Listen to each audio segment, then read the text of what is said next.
episode 2 would then cause not only me harm, but as we celebrate the day after Mother's Day, and happy belated Mother's Day to all my mothers, could you imagine your mother in handcuffs because she stood up for her child? Well, that's what I was faced with on Monday, April the 28th. But that's why that's in the rear view. And we're focusing on the windshield, the bigger picture. In 17 months, we got a lot of work to do. So let's get to work.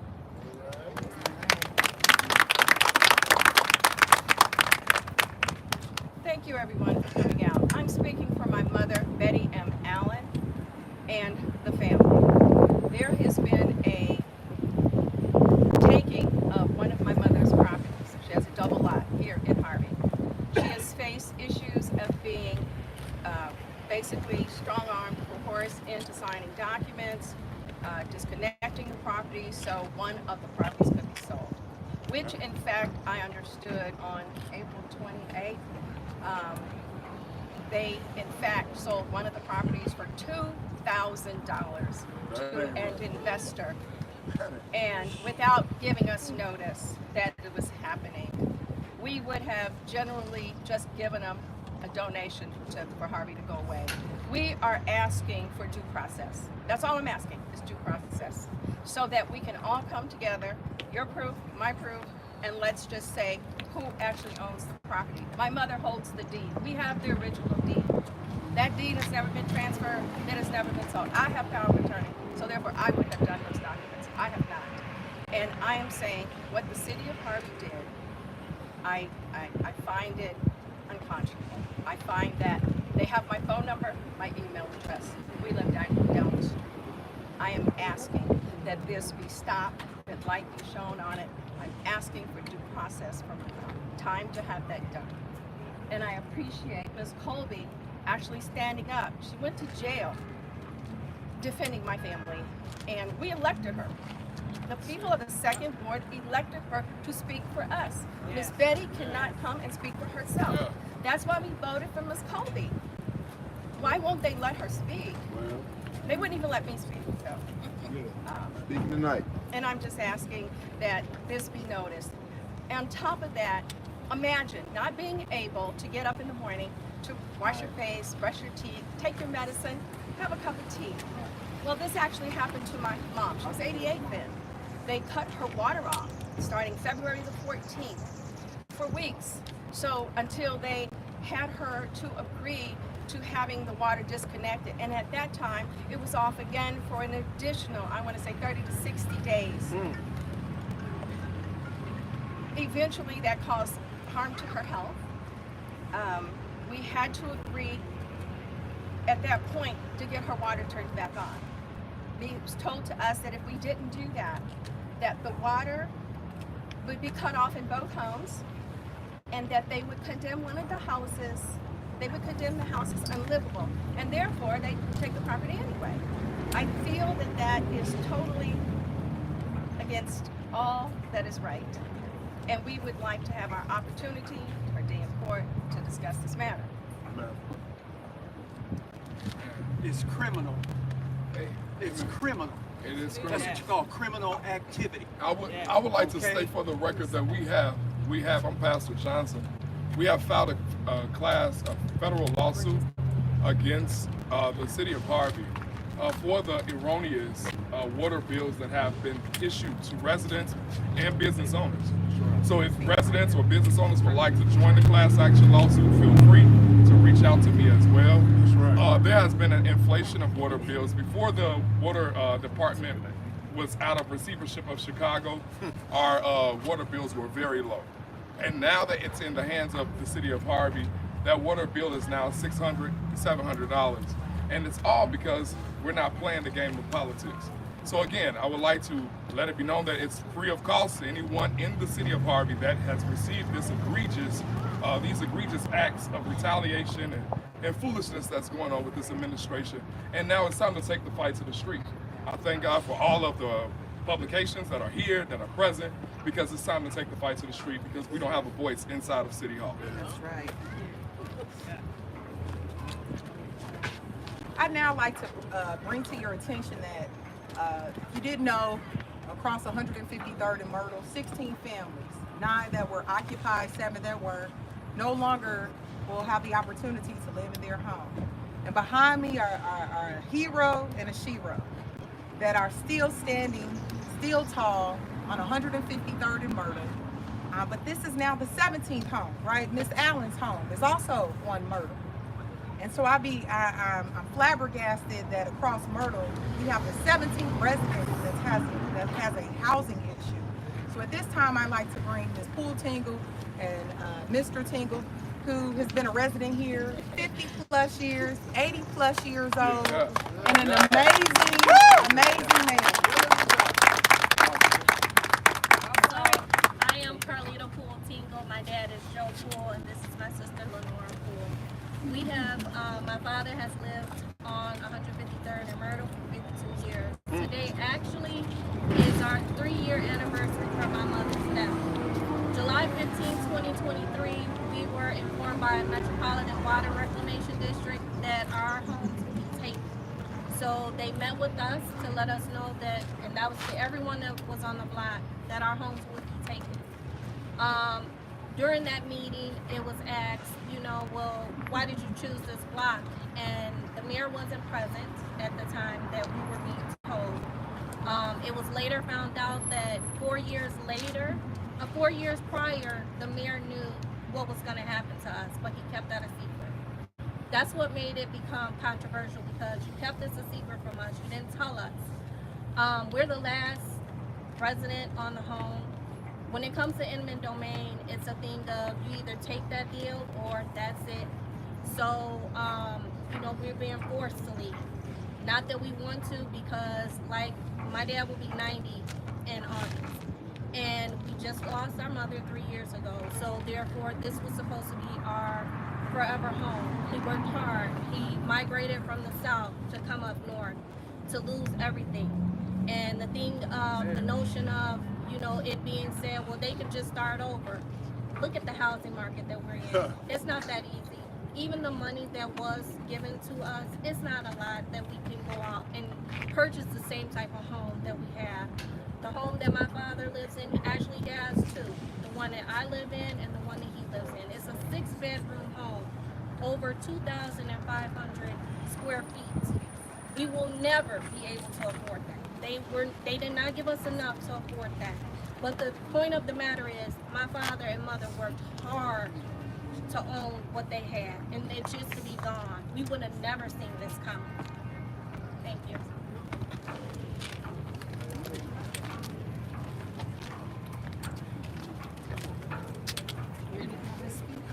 And they promised them that they would make them whole.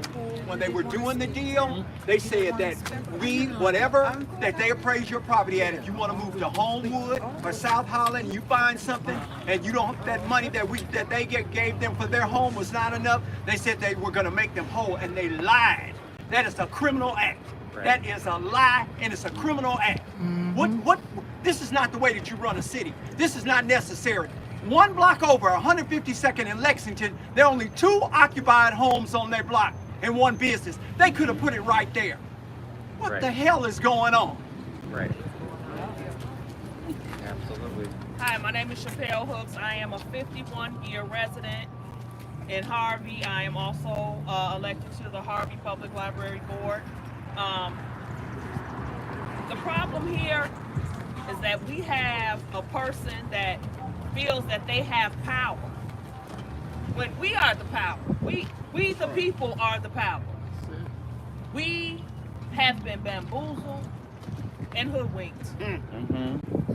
We were told that the prior administration was killing us and taking everything from us, when in fact it's this administration.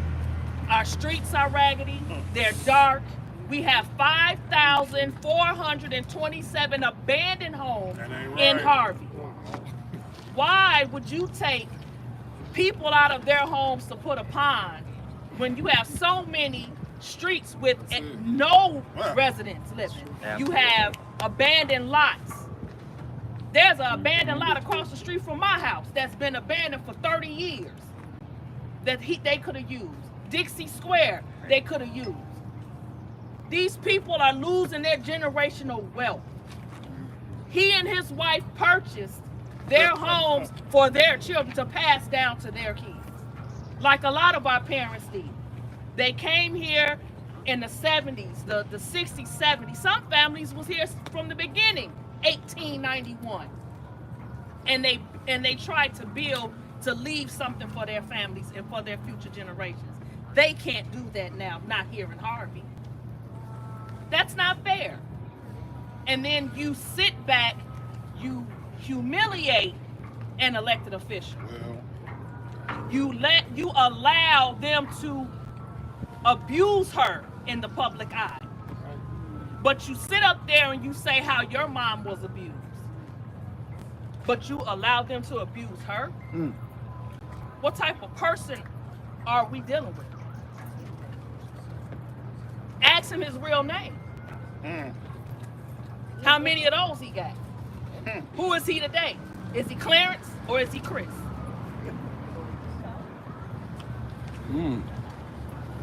Let's do some research here.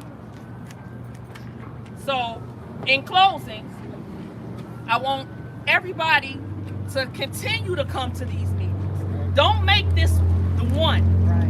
Come to these meetings. See what's going on. Because in the prior administration, Chris Clark, Shirley Jawinski, Joseph Whittington, and Lamont Brown, the 4 aldermen, they vowed and made a pact to incapacitate our city. And that is exactly what they're doing.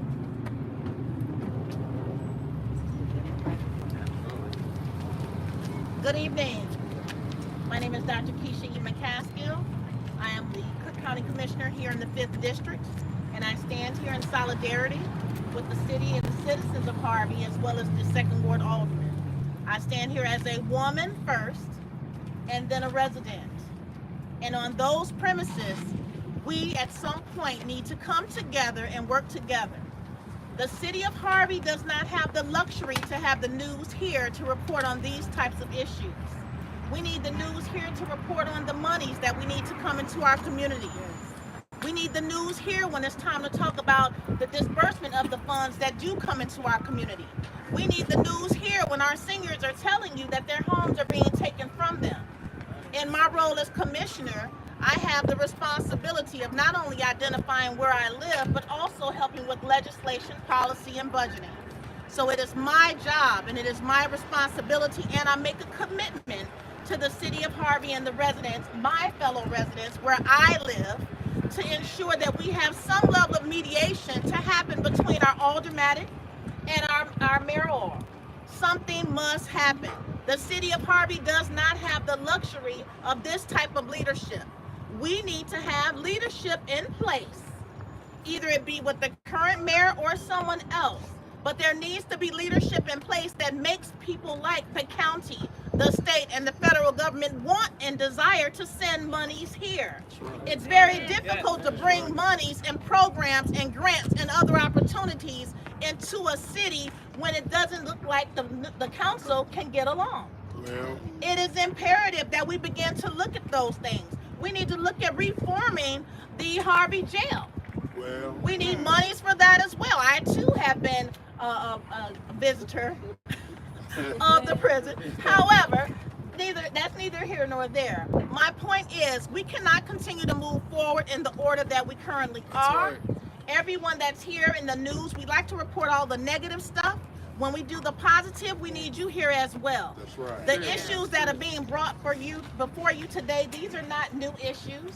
These are issues that have been being made aware to you over the past 3 years. So together, we're going to need to find a way to mediate this situation, not only for Alderwoman Chapman, that was the error, for Alderwoman Chapman, but for Mayor Clark as well, to come together and have decent adult conversations, because we're responsible for governing our city. So with that being said, if I can assist in any way, I know Alderwoman Chapman has reached out several times. I've reached out to the mayor. Our schedules have not been able to connect, but I am using this platform tonight as a calling to him, as a call to action for him to work with me and to work with the commissioners and the governor just calling you everything tonight. I know, that's God, what are you doing? What are you doing? But we have to get together in one room, and we have to have a conjoined and solid and consolidated vision for what this city needs to look like. Harvey does not have the luxury to continue in the way that it's going right now. So with that, I'll leave you with Alderman Chapman. Thank you.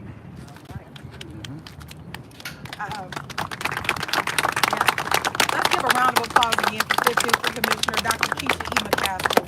Thank you so much, and all those who have spoken.